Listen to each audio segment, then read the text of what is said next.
Let's talk about what's happening with AI outside of Silicon Valley with today's amazing special guest, Aditi. Now, Aditi, I'm so excited to have you here today because we spend so much time thinking about AIs living in Silicon Valley, and like we don't even make the computer chips there anymore. And yet we think it's the center of the universe. There's so many things happening outside. One of the areas that really interests me is the after on effects of AI. We think about it as like this digital thing that has no impact on the world, but in fact, it uses massive amounts of power, electricity, space, and water. And actually, like the largest user of electricity in all of Ireland is already AI server farms, and it's only going to grow. And I'm very interested because you're such an expert in the food sector, just how we're starting to see how AI is increasing efficiencies. And we're also seeing this big shift towards nuclear power. So there's a lot of things happening that I'm very interested in. But as we just get started, I would love to start off with kind of your expertise and kind of what you've seen as someone who's been just so dialed into the future of food over the past few years. Yeah, thank you. Yeah, over the next 20 minutes, I'm going to show you why some of the most important breakthroughs in AI are happening outside of Silicon Valley. So we're going to talk about food, health, biology, and companies that are using AI to design products faster, personalize nutrition, and even extend lifespan. And if leaders are ignoring this shift, they're missing a huge opportunity. So it's really in this application layer of these foundational models that are being developed in Silicon Valley that I think is super exciting and where a lot of value is going to be created for you and me, democratizing all of this health, just innovation that's happening. Yeah, that's such an amazing perspective because when I think about what I knew about food when I was a kid, like in my lifetime, eggs have been bad, good, 50 times. And it was like, oh no, the yellow part's bad, the white part's good. No, it's all bad. No, it's all good. And just one thing I don't even know right now if they're good or bad because it's changed so many times. And I remember it was like, when I grew up, it was like, you need to drink a lot of milk or you'll never grow. And now we have so much more knowledge. Like I didn't really understand vegetables as a kid or healthy eating or any of these elements that now become much more well known. We have much better knowledge. I feel like knowledge is so critical when it comes to health. If we don't know what's good or bad for us, and it's like, we don't teach very good lessons in America to our kids compared to some other countries. And recently I lived in Japan for a long time. And when you ask a kid there, what's your favorite food? They'll say, oh, broccoli or spinach. And people think they're joking, but it's because they start off with this mindset of teach kids healthy eating right out the gate, which we don't do in the West. So what are some ways that AI can help people be more aware or democratize the information or what's healthy or not healthy? Yeah, for the average person, these tools are really changing the game in terms of education. Right now, we live in this world with, as I said, a bunch of kind of conflicting information, disinformation, information from like dubious sources. Like, for example, a lot of people don't know that the whole no seed oils thing was started by one influencer. And then that just really caught on. But the science, let's just say, is not fully there yet to at least fearmonger about seed oil.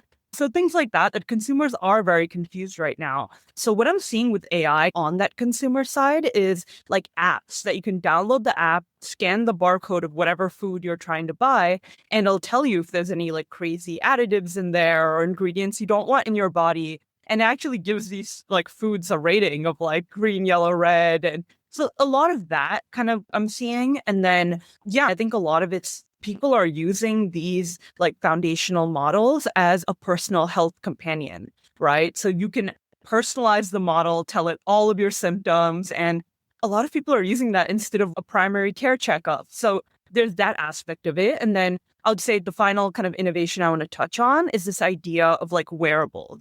But let's go beyond wearables, right? Everyone's talked about wearables. We have the Aura rings. You can buy them in bulk at Costco because they're not in bulk, but you could in theory.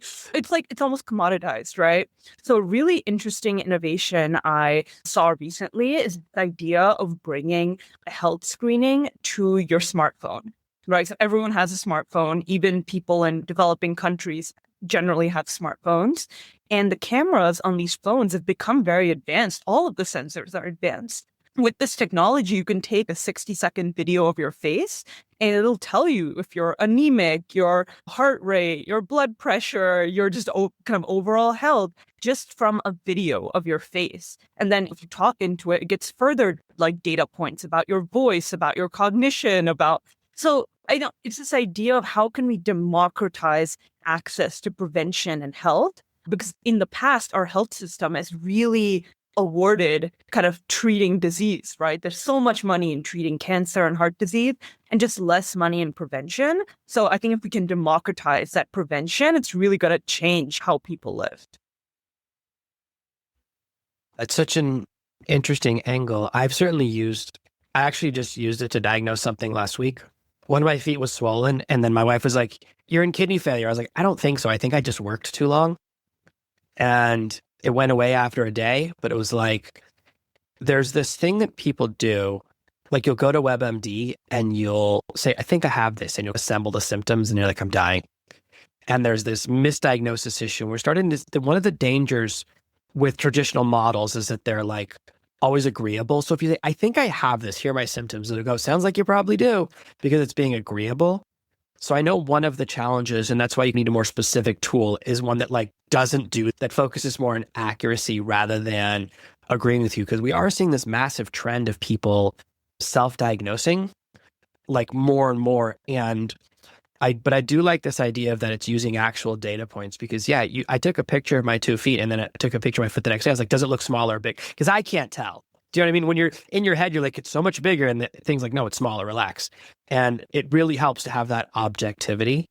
And I see going into diet, one of the challenges, I've always tried to use those things where you write down everything you eat, and it's so hard. If you're able to do that, you're probably already really healthy, right? If you're able to be that focused or taking a picture, and in the past, like there wouldn't be that much data because you're trying to guess what's in it. But I think as AIs get smarter and they can take a picture in more frequencies, they can see what the ingredients are. I remember there was a Seinfeld episode many years ago. They had this amazing frozen yogurt. They're like fat free. And then someone went to a lab. It turned out it was full of fat. That's why it tasted so good.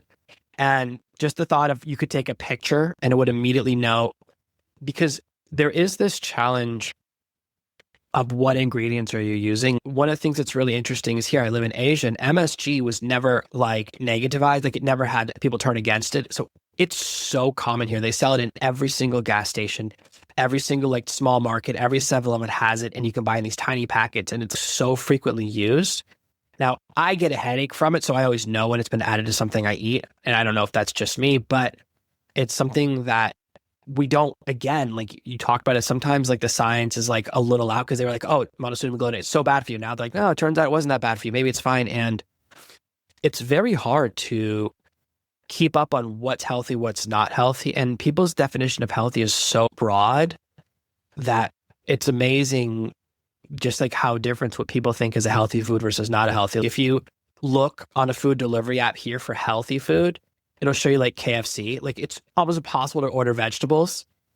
And even if you say, "I want vegetables," they're like, "What do you mean?" So definitions of healthy are so broad.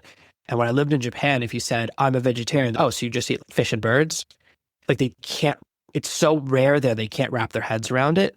And it becomes very challenging. So having a tool that can tell you what the ingredients, and I also think about this, what if you have an allergy and you can take a food and it can give you a hint like, wait, something doesn't look right here. That could be really powerful. So I love what you're talking about. I can see how it could be so helpful for people to have a tool that provides objectivity. And definitely living in a third world country, I've noticed that everyone has access to a smartphone. It's much more common than access to a laptop or a computer. So the fact that we can start to put these more powerful tools, like I have definitely thought about the democratization be the ability for now anyone can speak English without an accent, without spelling mistakes. Like it's such an advantage for people writing. But now to have the advantage of democratizing knowledge or information, I can see how powerful that is. That's really amazing. What are some of the other ways that you see some innovations happening that can really help everyone, not just the people at the top? So if you think of it, like how are you going to test every day or ever after every meal? It's not really possible, right? We actually are invested in a company called BiomeSense that is creating these really high quality longitudinal data sets from a hardware device called the Gut Lab. And with this hardware device, once we have this data, that's really when AI shines. It can use all that data, kind of anonymize it, standardize it, and then mine it for for biomarkers. What that might look like in practice is, suppose God forbid, someone gets cancer, right? And then if they have cancer, their microbiome could dictate what therapy is best for them and can track how that microbiome changes throughout that kind of therapy process and develop like therapeutics that are targeted through the gut microbiome pathway, which is something that we just haven't had much success doing in the past. So yeah, I'm definitely excited about that as a major area of innovation. Like they kept promising they would find some way to use your DNA to like better provide some type of better health outcome. And they spent hundreds of millions of dollars in R&D and never found a result from that. And so maybe the result is somewhere else. And it makes a lot more sense that you would look at if you could get that specific data of what works on me and what doesn't work on me, because even when people are taking medications, right? You're taking these 3 medications, so you can't take this medication because they interact in different ways. And if you forget, like I was talking about me, but I had an ear infection recently. And because when I was a kid, I had to have surgery from an ear infection. So I had like tubes in the surgeries. Oh, we have to give you different drops because of that. I was like, what? And if I hadn't said it, they wouldn't have known, right? Because it's who looks at your record from 40 years ago. And these small things can make such a big difference that like, oh, I'm allergic to this, or I'm not allergic to that, or I've tried this and it didn't work. And I wonder if one of the other big problems is that people like never take the entire course of the medicine, right? Like you're supposed to take it for 7 days, you feel better after 5, so you stop. And then that's how you make like a resistant version of it. And I could see how having something that tracks and says, hey, you forgot to take it, can be really powerful. Even when you try and have those like daily tracker things, if you're doing a lot of medications, which some points I have been, you then go, did I take this morning's or not? So having something that is paying attention from the inside could be very interesting. I think that's really exciting because there's much opportunity there. And I think that we don't even think like about how some foods are living. Like you want a yogurt that's living. Like kimchi, which I eat a lot 'cause I live in Asia, it's not just spicy, it's also alive. And that makes a huge difference in your microbiome. Like those are studies that I'm very interested in, is how like when you eat foods that are the bacteria is alive, it makes a really big difference. And it is very unknown and it's hard to track your data. Like one of the challenges that we have is even if you're on a diet, you go, I'm going to lose some weight, and you don't have a fixed goal, immediately throws you off. And there's all these different things. How often should you weigh yourself? And how much of it's water weight and all of these things. So it's like I certainly, as someone who's constantly dieting, use these as excuses for vague data. And it's very interesting. So for people who are interested in things, how far away do you think we are from having like meaningful data? Because you need so many data points for AI to have enough to find meaningful data. Yeah, I would actually push back a bit on that point. I think now there's been a lot of active learning approaches where you only need a couple data points and the AI can train itself on that. So I think that is something we're seeing, obviously very emerging. But yeah, I think with the microbiome, a couple years, I'll say, that we'll have enough data to have meaningful kind of clinical discoveries. It's happening really fast. And it's the crazy part. Like, I feel like I can barely keep up with my job because there's so much change going on all the time. And there's different approaches to this as well, right? So there's one aspect of you can test the microbiome through a fecal sample that you put in a machine or send it off to a lab, and that's going to tell you your microbiome. But there's also startups like Throne, which is just putting a camera on your toilet, analyze everything that comes out of you on a daily basis, and using kind of computer vision and AI models can tell you, okay, are you well hydrated? Are you having this issue or that issue? And I think even Kohler, like one of the Kohler is like a brand for high-end kind of appliances like toilets and sinks and things like that. They just came out with the smart toilet. So these things are being rolled out very quickly. Yeah, I just saw that in the news, and it's like, how precise do you want it to be? And I remember like some people are very specific, like they weigh every ingredient that they're eating. And the hard thing about that is it's just a lot of work. It's when you start to move away, like when they started connecting the scale to Wi-Fi, and so you don't have to type it into your tracker. As we add the convenience and people are more likely to succeed. Like the one thing I've learned having worked with so many clients is that the more you try to change behavior, the harder it is.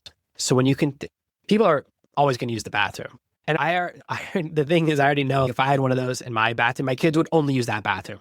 So then it would have to be able to tell all of us apart. And now it's a new challenge because it becomes funner. And I can see how it will be really useful because it's passive. Like you don't have to change your behavior. Go and do a sample at the doctor's office. Like you have to remember, so don't go to the bathroom at home, hold it for the doctor's office. That's challenge for me, challenge for my kids. So I think even though it sounds a little bit silly, it also, I could see it being really successful because it doesn't require any behavior change. It says, oh, you're already going to use the toilet, so we'll just make it easier for you. One of the things that's interested me is I sometimes see food companies come out and they go, we're bringing back an ancient grain, like we're sorghum or millet or barley, like, oh, we don't eat this anymore. Let's bring it back. And I wonder why do we shift away from these different foods, and how can we figure out like what is the right one for us? Because there's so many people that are allergic or think they're on the spectrum of allergic to wheat. That didn't exist when I was a kid. There's like nobody, I'd never heard of that.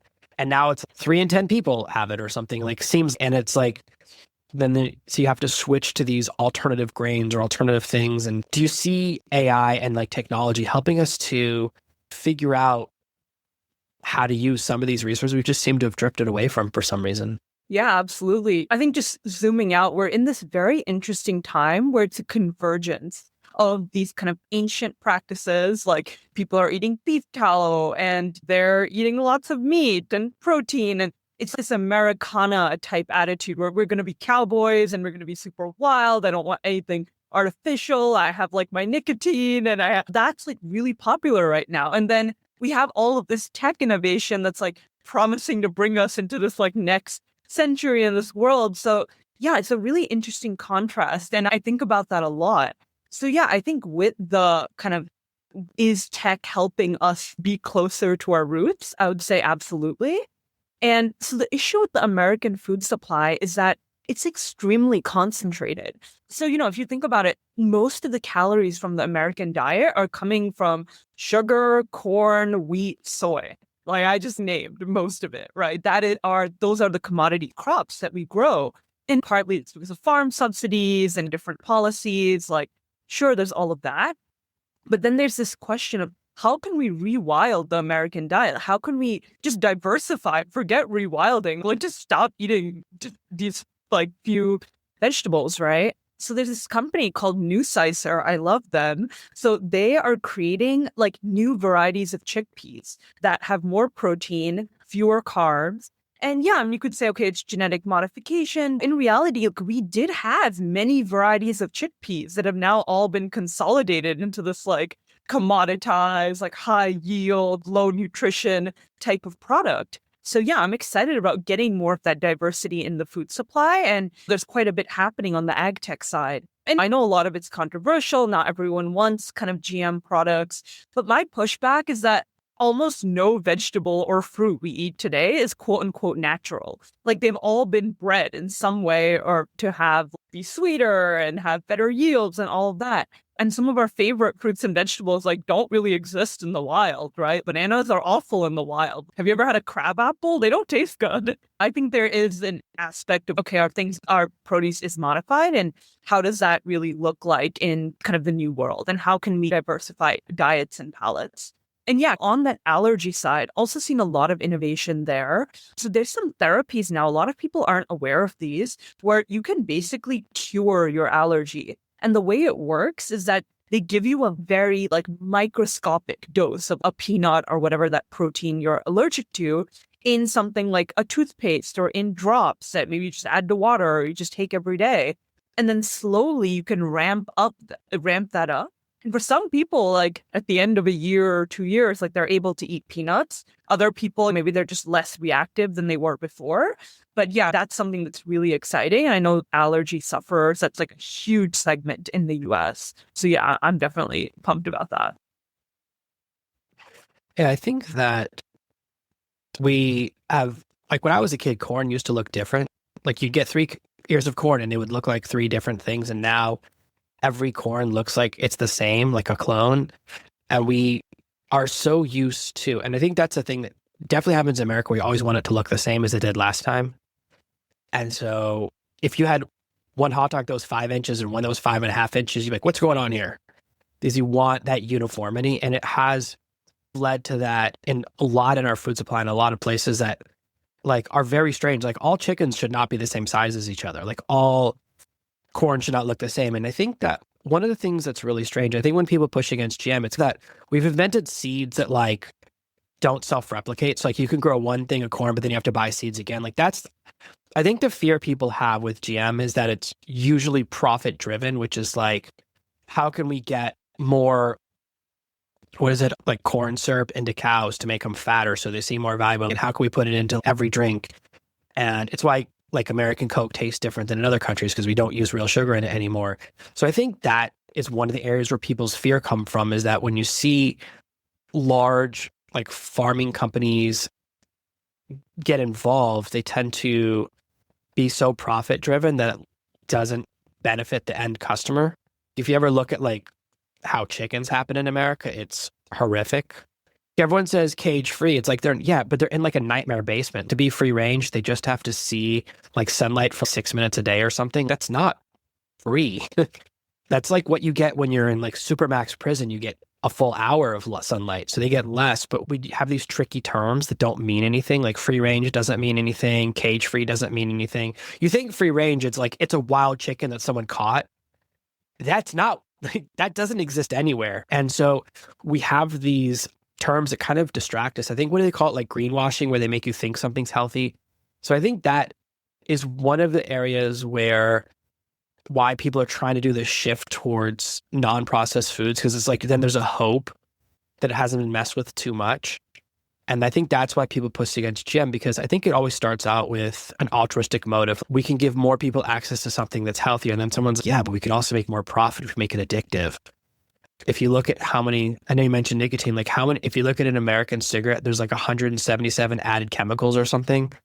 And it's like all these additional things they add in there that change everything. And it happens to a lot of our foods. And I think that the hope is that if you eat a non-processed food, it will be more natural, even though, like you said, everything has been through some type of modification or crossbreeding.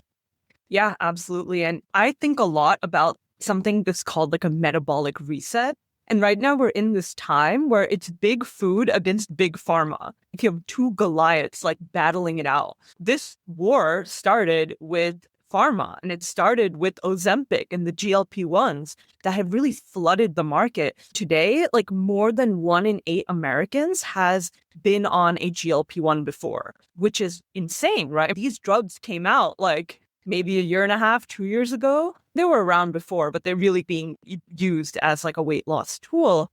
And so what these drugs do is it's not like a weight loss. You don't take Ozempic and the fat melts off you. That's not how it works. The way it works is that it's triggering those pleasure and addiction centers in the brain. So you have people who are like, oh yeah, I was on Ozempic for my diabetes or because I'm overweight. And suddenly I like don't want to smoke cigarettes anymore. I don't want to drink alcohol. I don't find like I broke that addiction overnight. And that's how it's working, is through these pathways. So you have big pharma starting the war, and then big food this is the first time in decades that they haven't been able to sell as much junk food to American consumers because the consumer taste itself has changed. People don't want highly processed, addictive, sugary foods. People on Ozempic actually crave things like a cracker. Like they don't want the sugar.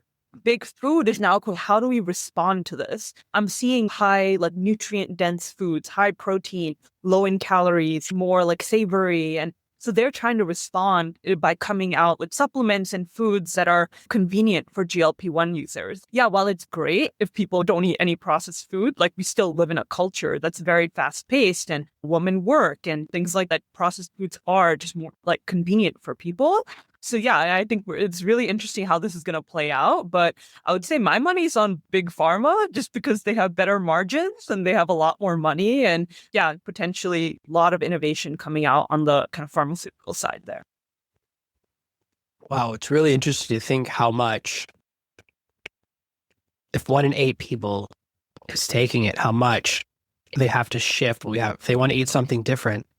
And It's there. And the thing is, it's such a new thing that you don't really like. I'm always nervous to be like the first person to try a new medicine. I'm like, let's see the side effects before we jump in. And it's like people have gone in so much on that. And there's such positive and negative things about it. And it is just pure profit. But yeah, so people are eating less or the cravings change because so much of the American diet is built around, I know it's not a pyramid anymore. They changed the shape of it. But one thing I always found interesting is watching like how much they increased the amount of sugar on the food pyramid. It used to be like, it went from like, you shouldn't have any to it's not so bad to it's recommended.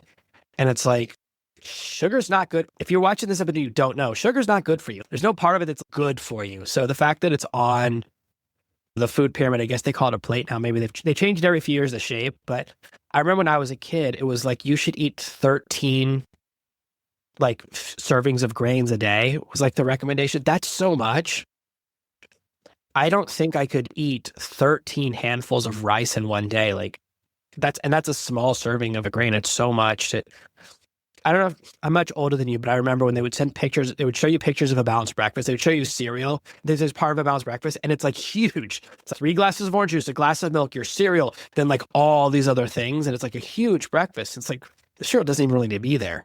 But our definitions of what's healthy and what tastes good, like one of the things that really blew my mind was like when I stopped, I don't really eat sugar almost ever.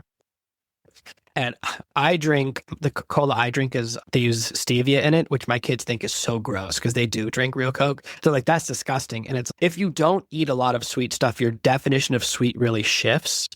Like we think that sweet is absolute in our taste buds, but it's not. If you never eat sugar, then you eat a really sweet strawberry, you're like, whoa, this is so sweet. This is a 10 out of 10 sweet for me. So it's like there are some foods because like I've been so far away from eating a lot of sugar that I can't like, I taste like a cake, one bite of cake at one of my kids' birthday bars. I'm like, that is so much sugar. How can you, it hurts your teeth and you reset. And I think that's something that is really important, realizing that there's power in controlling and knowing what things are right for you and what things are wrong for you and what your body likes and craves. And it's very interesting to see that we are going to see these shifts in like the diet. Like if, pharma changes how people consume. And my understanding of Ozempic is that it makes you eat like once a day. Like it makes you less hungry or it slows down your digestive system. So then how do you maintain profits or how do you maintain your business when people eat less? And the snacks we like certainly do change. Like the snacks I liked as a kid, now I'm like, those are gross. I can't even imagine. But we have these shifts. So what do you think is the future of food? What do you think looking forward, what are we going to see over the next maybe 5 to 10 years? Yeah, the future of food, something I spend a lot of time thinking about. I think we're going to see shifts in various levels, but if I were to make a bold prediction, I think Ozempic is going to be like seasonal weight loss, right? People want to look hot in their bikinis in the summer and they're going to take some Ozempic, really slim down in the winter. They want to indulge with their family over Thanksgiving, Christmas, like people will get off Ozempic. Like I really see it as just being like this tool people use for when they really want to slim down. I'm not saying that's necessarily good or not. Like I think there's definitely cons to that, but yeah, just seeing like the price trajectory of you can get a compounded semaglutide, which is basically like an Ozempic or metformin, Zepbound, one of these. You can get one for pretty cheap, like I think $30 a month. Like it's really just going down every day. So yeah, that's one thing I see as like kind of future of food well-being. That's how people are going to consume. Another area that I do see innovation is just bringing more diversity in the American diet. I see a lot of products with sorghum and buckwheat and a lot of these grains that, I mean, for me are like normal, right? Because I grew up eating a lot of Indian food that incorporates all of like a diversity of grains, lentils, sprouted foods. So yeah, that's something that definitely see in the diet. There's actually a company doing that now called Rancho Gordo. So they're doing like these heirloom bean varieties. So yeah, definitely recommend checking them out. But yes, that's one thing is this diversification of the American diet. Yeah, then you have those. And then the third, I would say major change I see is the way people indulge and this the meaning of indulgence.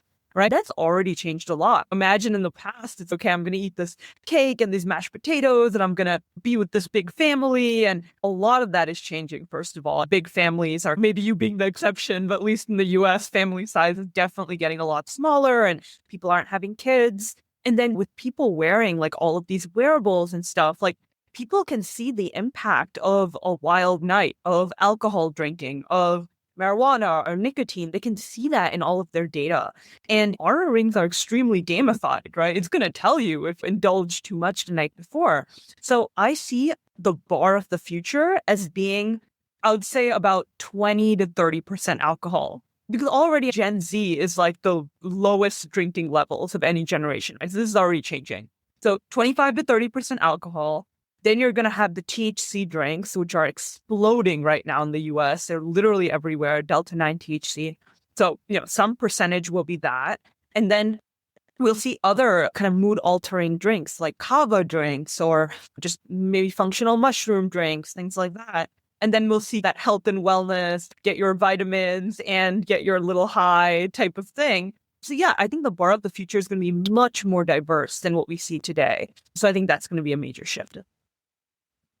Yeah, that if you knew what the different drinks were doing to you instantly, it would certainly, like, as much as you hear that, like they show you the bad picture on a pack of cigarettes or they tell you, oh, every time you drink alcohol, it kills brain cells. You're like, I've got tons. So seeing those effects, that's very interesting to me because it could cause such a cultural shift as we have more data, because a lot of industries rely on you not realizing the side effects, not realizing what's happening. There was such a shift, even in my lifetime, when they had to put like the ingredients or the calories in foods. Like when you go to a fast food restaurant, now they have to tell you how many calories and everything, and then they didn't used to have to. And the problem is that they play games where they'll tell you, oh, there's no fat in this, or there's no trans fat. No one knows what a trans fat is, right? But I remember all these ingredients, like there's no trans fats. I'm like, I don't know what that is. Is that good for me or bad for me? I don't know. And so when the data sources, you have a tool that can scan your body or scan the food, it does put the power back in your hands. I think it's amazing. Some of the things you're working on and involved in with your investing are very cool, very cutting edge, and your focus on the future food is great. For people that are listening, startups in the food space, or people that want to invest or just love what you're doing, where's the best place to find you, see the projects you're working on, and maybe even reach out and share what they're working on with you? Yeah, absolutely. So yeah, I'm on LinkedIn. That's like the best way to reach out. Definitely very active there. I'm also on TikTok. I recently started a TikTok called 9 to Thrive. And yeah, it's about venture capital and food. Yeah, you can connect with me there. But yeah, LinkedIn's usually best, or just at my email, first name @bluesteinventures.com. Perfect. We'll put all those links in the show notes and below the video. Thank you so much for being here for an amazing episode of the Artificial Intelligence Podcast. Awesome. Thank you for having me.